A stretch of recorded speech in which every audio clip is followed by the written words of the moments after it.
Στο σημερινό tip θα δείξουμε πώς αλλάζουμε κωδικό στο Wi-Fi δίκτυο που έχουμε στο σπίτι μας.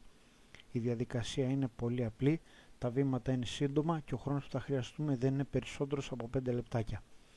Καταρχήν, χρειαζόμαστε να ξέρουμε πώς θα μπούμε μέσα στο router. Στο router μπαίνουμε για να αλλάξουμε τον κωδικό πληκτρολογώντας τη διεύθυνση IP.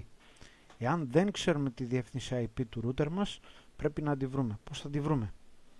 Πάμε έναρξη, εκτέλεση και εδώ δίνουμε την εντολή cmd, όπως βλέπετε, που είναι το command, το DOS, το παλιό. Πατώντας enter μας βάζει μέσα στο DOS και εμείς πληκτρολογούμε την εντολή ipconfig.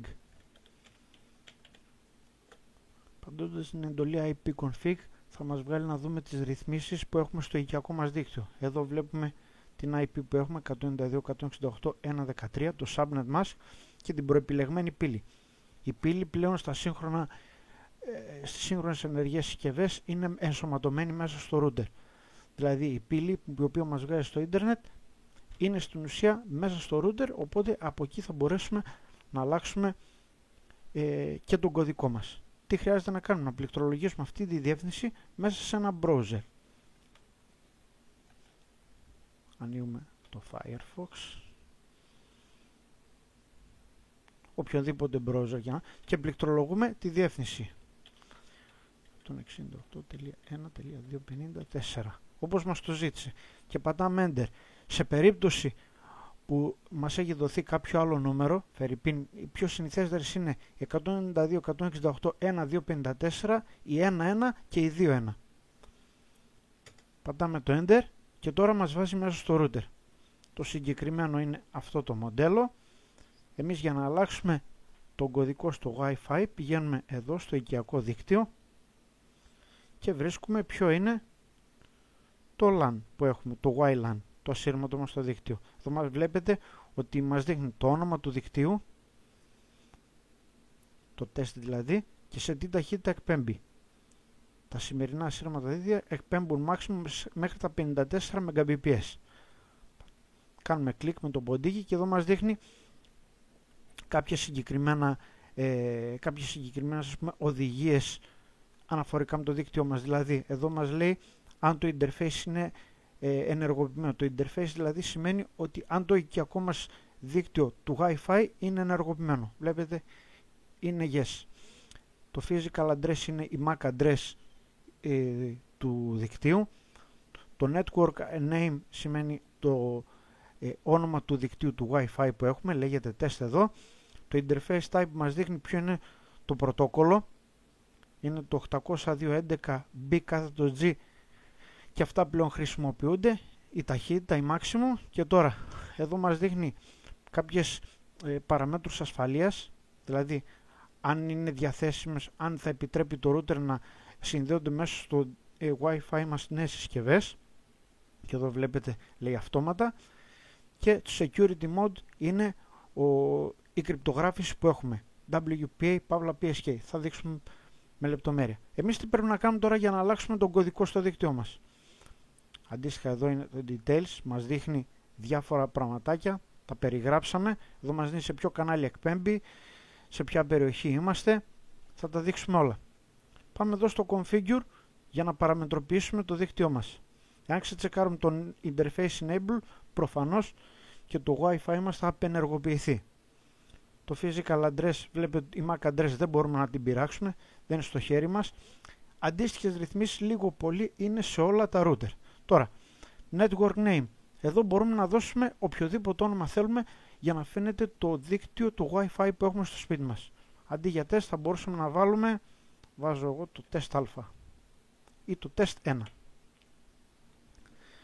Λοιπόν, interface type, βλέπετε αν ανοίξω το παράθυρο, μας δείχνει αν θα είναι το 802.11. Γενικά το 802.11 είναι το πρωτόκολλο το οποίο ρυθμίζει τα ασύρματα δίκτυα. Αυτό πλέον που χρησιμοποιείται τώρα είναι ο συνδυασμός B/G στο 11. Ταχύτητα βλέπετε δεν μπορούμε να την πειράξουμε, είναι η μέγιστη ταχύτητα που εκπέμπει το router. Όλα τα router στην ουσία εκπέμπουν μέχρι 54 Mbps. Το μόνο που αλλάζει είναι το εύρος που μπορούν να εκπέμψουν. Channel selection είναι αν θέλουμε να χρησιμοποιήσουμε συγκεκριμένο κανάλι, εδώ βλέπετε είναι στο αυτόματο. Σε περίπτωση που είμαστε πιο πεπειραμένοι χρήστες, μπορούμε να κάνουμε στο manual και να βάλουμε συγκεκριμένο κανάλι που θα εκπέμπει το δίκτυό μας. Καλύτερα είναι να το αφήσουμε στο αυτόματο. Τώρα, βλέπετε αν θα επιτρέπει multicast να γίνεται από το δίκτυό μας. Προφανώς και το αφήνουμε ενεργοποιημένο. Και πάμε εδώ κάτω στις επιλογές security. Βλέπετε allow new devices, δηλαδή αν θα επιτρέπονται νέες συσκευές. Εδώ τις επιτρέπει αυτόματα. Εάν δεν θέλουμε νέες συσκευές να μπαίνουν, μπορούμε να πατήσουμε την άλλη επιλογή not allowed it. Αν θέλουμε να γίνεται μέσω register, μπορούμε να βάλουμε το registration. Είναι όπως θέλουμε εμείς να το ορίσουμε και το πόσο ασφαλής θέλουμε να νιώθουμε.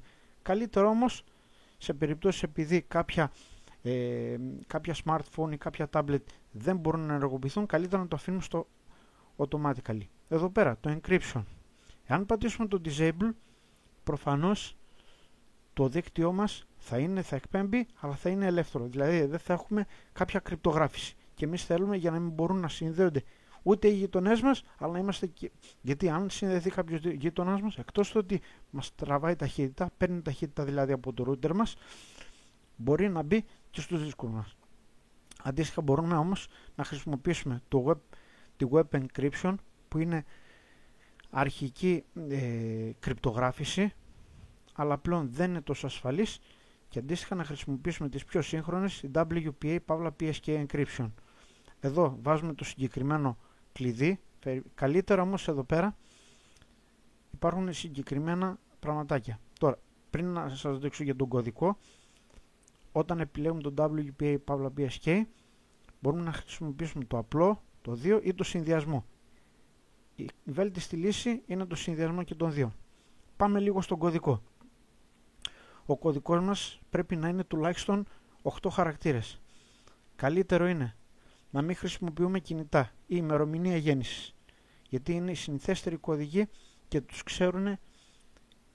ξέρει συνήθως ο περίγυρός μας. Ο καλύτερος συνδυασμός είναι αλφαριθμητικά, δηλαδή να χρησιμοποιούμε συνδυασμό γραμμάτων, αριθμών και κάποιων συμβόλων. Φερρυπίν μπορούμε να βάλουμε παπάκι, τεστ α, τεστ 1, 2, 3, δίεση. Έχουμε βάλει 8 χαρακτήρες. Βλέπετε, είναι δύσκολο κάποιος να φανταστεί ότι είναι. Παντώντας apply, το δίκτυό μας πλέον εκπέμπει. Θα μπορείτε να δείτε, αν έχετε δίπλα το router σας, θα δείτε ότι ανάβει το συγκεκριμένο λαμπάκι και έχουμε και κάποια κωδικοποίηση. Είναι ο καλύτερος τρόπος για να φτιάξετε, για να αλλάξετε κωδικό και να νιώθετε πιο ασφαλείς. Αυτά για αυτή την εβδομάδα. Τα λέμε την επόμενη με κάποιο άλλο tip.